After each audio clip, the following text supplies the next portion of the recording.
Yo, what is up, guys? Joker bringing you another video for the 3.26 Mercenaries of Trathis League with the first episode in my Road to Mirror series.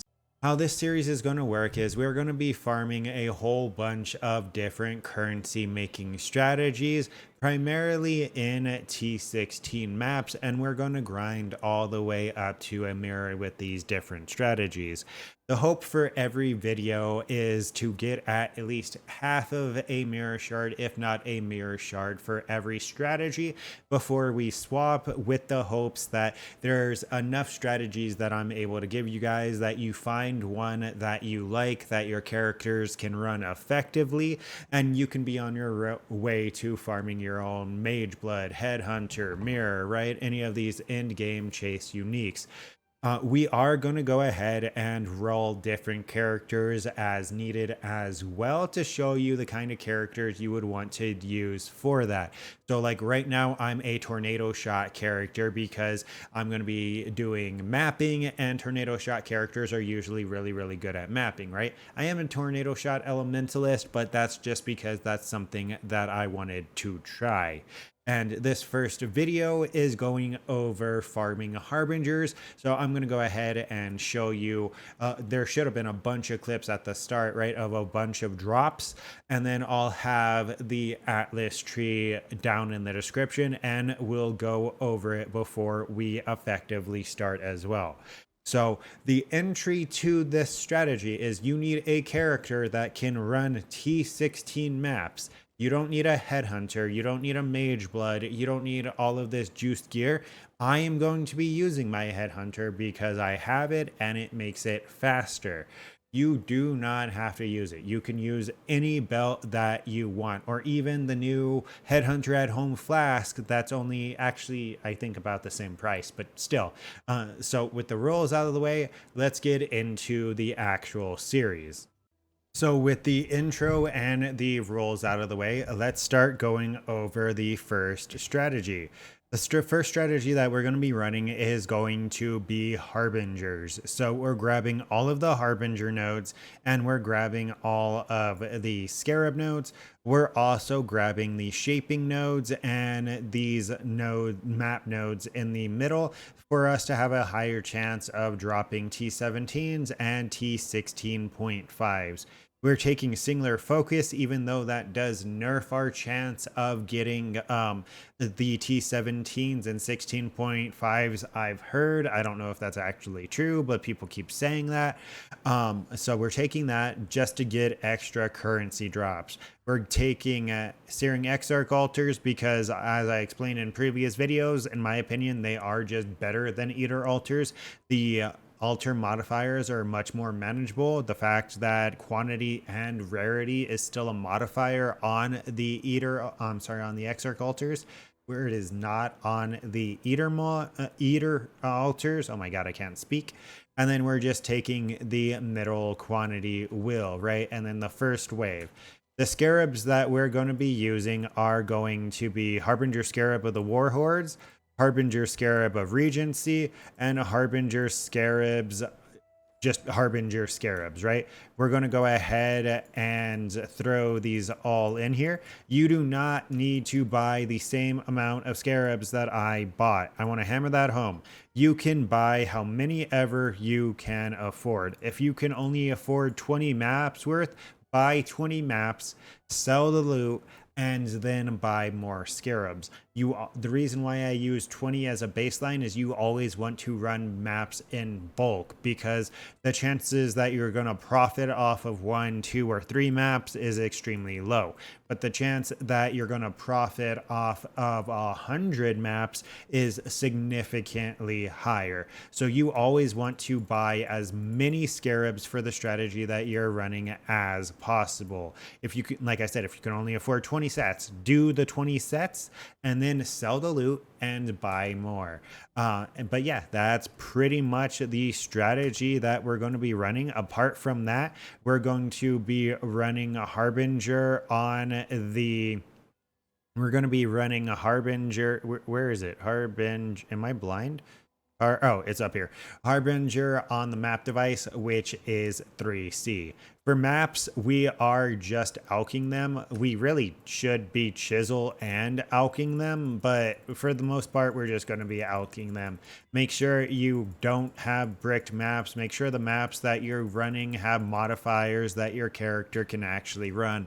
Like as an example, if you're an LE damage character, don't do LE reflect, right? That type of thing. If your build relies on auras, don't take less aura effect. If your build relies on block as your defensive layer, don't take less block maps, stuff like that.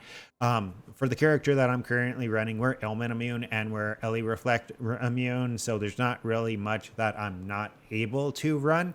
One of the reasons why I rolled the character to make it easy to run majority of just alk and go maps. So let's go ahead and get this started. You're going to be using 2 Harbinger Scarabs and a Harbinger Scarab of Warhordes and a Harbinger Scarab of Regency. This is going to be giving you 9 Harbingers in your map, and the Harbinger of Regency is going to be giving you a 75% chance that those Harbingers are King Harbingers. The Harbinger Scarab of Warhordes is going to be duplicating your shards. This means if you hit 4 fracturing shards, you get 8. It's literally doubling your money.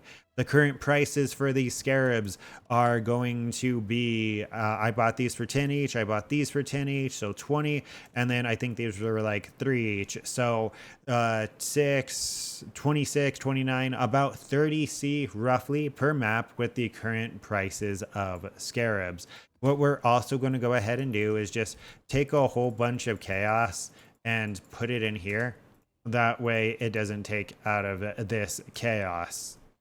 One more thing that I forgot to add is we put the materials for the 60 sets inside of here. That way it shouldn't be taking out of our stash at all. And we're going to be dropping all of the loot that we get inside here. And we're going to be price checking it at the end of the 60 maps with the with Wealthy Exile. So let's see how these 60 maps go. One more thing that I want to add as well is a lot of this will be streamed live on Twitch, so twitch.tv/Joker_Khrono. We're going to be running all these strategies live there. But yeah, that's pretty much it. We'll be back with the results of the 60 maps.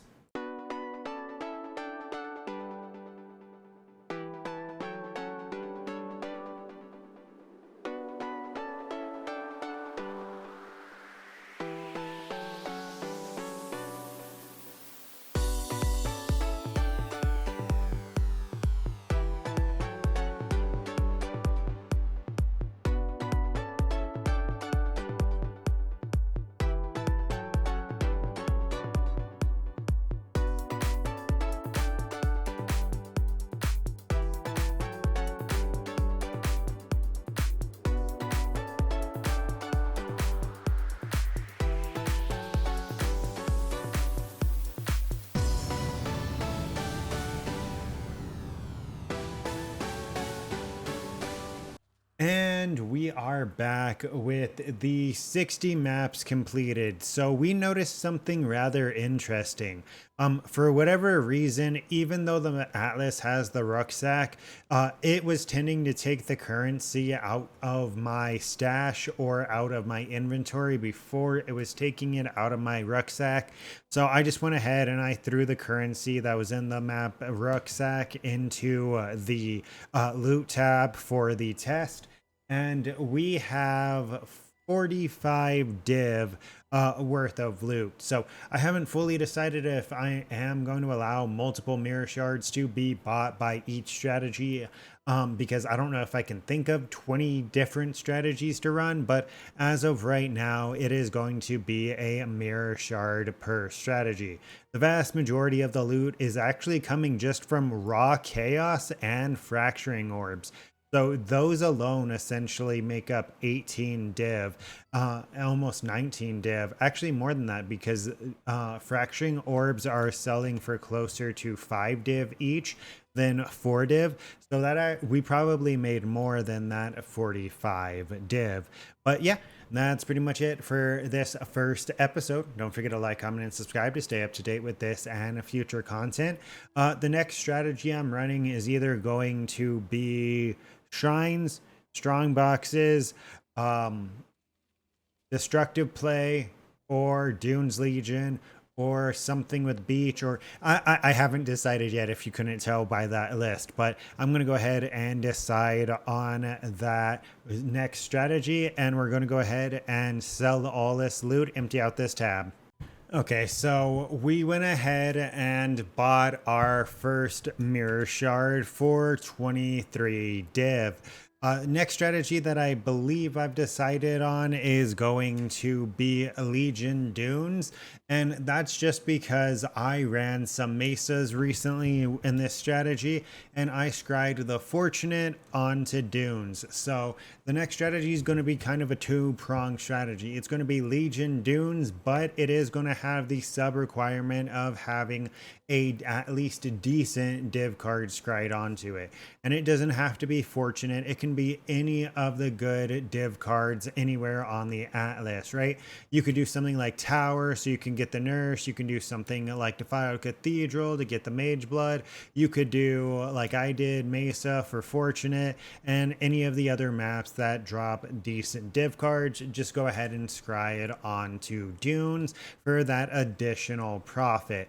But I'm pretty sure I'm locking in that as the next strategy. So at the beginning of the next video, you'll go ahead and see me setting up the Atlas and getting the Scarabs required. But like I said previously, that's pretty much it. Don't forget to like, comment, and subscribe to stay up to date with this and future content. Stop by twitch.tv/Joker_Khrono. All these strategies will be live majorly. I stream like 3 to 5 days a week, depending on how I'm feeling. And yeah, that's it. Until next time, take care.